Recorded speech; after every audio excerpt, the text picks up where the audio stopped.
ഈസിനു കിച്ചണിലേക്ക് എല്ലാവർക്കും സ്വാഗതം. ഇന്ന് ഞാനിവിടെ ഉണ്ടാക്കിയിട്ടുള്ളത് രസമാണ്. അപ്പോൾ രസം എല്ലാവർക്കും ഉണ്ടാക്കാൻ അറിയാം, എന്നാലും അറിയാത്ത ചിലരെങ്കിലും ഉണ്ടാവുമല്ലോ, അവർക്ക് വേണ്ടിയിട്ടാണ് ഞാൻ കാണിക്കുന്നത്. അപ്പോൾ നമുക്ക് രസം എങ്ങനെ ഉണ്ടാക്കിയെന്ന് വീഡിയോ ഒന്ന് കണ്ടു നോക്കിയാലോ.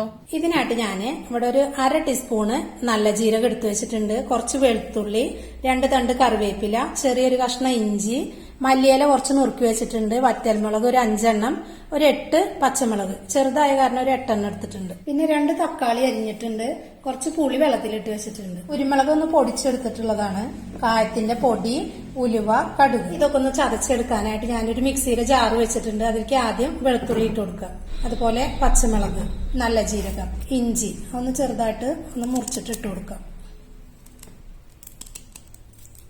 ഇനി ഇത് വെള്ളം ഒഴിക്കാണ്ട് തന്നെ ഒന്ന് ചതച്ചെടുക്കാം. ഇതിൽ നന്നായിട്ട് പേസ്റ്റ് പോലെ അരക്കേണ്ട ആവശ്യമില്ല. ഇപ്പൊ അതാ ഈ ഒരു പാകത്തിനായിട്ട് ചതച്ചെടുത്തിട്ടുണ്ട്. ഇപ്പൊ പുളിയൊക്കെ നന്നായിട്ട് കുതിർന്നിട്ടുണ്ട്. ഇനി ഇതൊന്ന് നന്നായിട്ട് പിഴിഞ്ഞിട്ട് ഒന്ന് അരിച്ചെടുക്കാം. ഇനി ഈ പുളിയിലേക്ക് ആവശ്യത്തിനുള്ള കുറച്ച് വെള്ളം ഒഴിച്ചു കൊടുക്കുന്നുണ്ട്. പുളി എടുക്കുമ്പോൾ എപ്പോഴും കൂടി പോവരുത്, പാകത്തിനായിട്ട് തന്നെ എടുക്കണം. ഇനി ചതച്ച് വെച്ചതൊക്കെ ഇതിലേക്ക് ഇട്ട് കൊടുക്കാം. ഇനി ഒരു 1/4 ടീസ്പൂണ് ഉപ്പിട്ട് കൊടുക്കുന്നുണ്ട്, 1/2 ടീസ്പൂണ് മുളക് പൊടി, കുറച്ച് മഞ്ഞൾപ്പൊടി, 1 ടീസ്പൂണ് കുരുമുളക് പൊടി. ഇതൊന്ന് നന്നായിട്ട് മിക്സ് ചെയ്തിട്ട് അതിൽ ഉപ്പും പുളിയൊക്കെ പാകത്തിനില്ലേന്ന് നോക്കണം. അപ്പൊ വെളുത്തുള്ളിയൊക്കെ ഇട്ടപ്പോൾ ഒരു നല്ല മണം വരുന്നുണ്ട്, എല്ലാതും ചതച്ചിട്ടപ്പോ. ഉപ്പൊക്കെ നോക്കിയിട്ട് കുറവുണ്ടെങ്കിൽ ഉപ്പും എരിവും ഒക്കെ ഒന്ന് പാകത്തിനാക്കി കൊടുക്കാം. ഇപ്പൊ പുളിയും ഉപ്പും എരിവും എല്ലാതും നല്ല പാകത്തിനായിട്ട് തന്നെ ഉണ്ട്. ഇനി നമുക്ക് രസം ഉണ്ടാക്കാനായിട്ട് നോക്കാം. ഇനി ഞാനിവിടെ ഒരു കട്ടിലൊരു കടായി വെച്ച് കൊടുത്തിട്ടുണ്ട്, അതില് ആവശ്യത്തിനുള്ള വെളിച്ചെണ്ണ ഒഴിച്ചു കൊടുക്കാം. വെളിച്ചെണ്ണയൊക്കെ ഒന്ന് ചൂടായിട്ടുണ്ട്, അതിലേക്ക് എടുത്തു വെച്ച കടുകും ഉലുവയും കൂടിയിട്ട് ഇട്ട് കൊടുക്കാം. ഒന്ന് നന്നായിട്ട് പൊട്ടി വരട്ടെ. ഇനി എടുത്തു വെച്ച മിളകും കറിവേപ്പിലയും ഇട്ട് കൊടുക്കാം. മിളകും കറിവേപ്പിലേക്ക് ഒന്ന് മൂത്ത് വന്നിട്ടുണ്ട്. ഇനി എടുത്തു വെച്ച തക്കാളി ഇട്ട് കൊടുക്കാം. ഇനി തക്കാളി ഒന്ന് നന്നായിട്ടൊന്ന് വാടക്കാം. തക്കാളിയൊക്കെ നന്നായിട്ട് തന്നെ ഒന്ന് വാടി വന്നിട്ടുണ്ട്.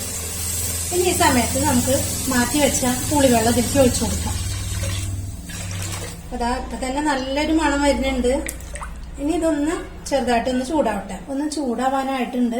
ഈ സമയത്ത് കുറച്ച് കായത്തിന്റെ പൊടി ഇട്ട് കൊടുക്കുന്നുണ്ട്. കായാണെങ്കിൽ ഒരു ചെറിയൊരു കഷ്ണം ഇട്ട് കൊടുത്താൽ മതി. കായൊക്കെ ആണെങ്കിലും നന്നായിട്ട് ഇങ്ങനെ കായത്തിന്റെ കുത്ത് കൂടി കഴിഞ്ഞാല് ഒരു ടേസ്റ്റ് ഉണ്ടാവില്ല. അപ്പൊ എല്ലാതും ഒരു കുറച്ച് തന്നെ ഇട്ട് കൊടുക്കാൻ ശ്രദ്ധിക്കുക. അതാ എല്ലാ ഭാഗത്തും ഒന്ന് നന്നായിട്ട് ചൂടായിട്ട് ഒന്ന് തള വരുന്നുണ്ട്. ഈ സമയത്ത് കുറച്ച് മല്ലിയില ഇട്ട് കൊടുക്കാം.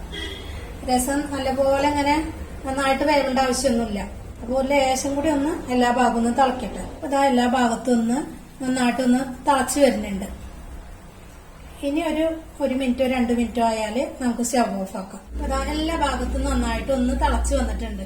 ഇത്ര ആവശ്യമുള്ളൂ. രസം അല്ലാണ്ട് നല്ലോണം ഇങ്ങനെ വറ്റേണ്ട ആവശ്യമൊന്നുമില്ല. ഒന്ന് നന്നായിട്ട് തിളച്ചു കഴിഞ്ഞാല് നമുക്ക് സ്റ്റവ് ഓഫ് ആക്കാം. തക്കാളിയൊക്കെ നല്ലപോലെ വെന്തതാണല്ലോ, ഈ സമയത്ത് ഇത്രയും വെന്താൽ മതി. ഇനി ഓഫ് ആക്കാം. ഇപ്പൊ ദാ രസമൊക്കെ ഒരു പാത്രത്തിലേക്ക് മാറ്റിയിട്ടുണ്ട്. രസം നിങ്ങൾ ഇതുപോലെ ഉണ്ടാക്കിയിട്ടില്ല വെച്ചെങ്കിൽ എന്തായാലും ഒന്ന് ഉണ്ടാക്കി നോക്കണം. വീഡിയോ ഇഷ്ടമായാൽ ലൈക്ക് ചെയ്യുക, ഷെയർ ചെയ്യുക, സബ്സ്ക്രൈബ് ചെയ്യാത്തവരാണെങ്കിൽ ഒന്ന് സബ്സ്ക്രൈബ് ചെയ്യുക. താങ്ക്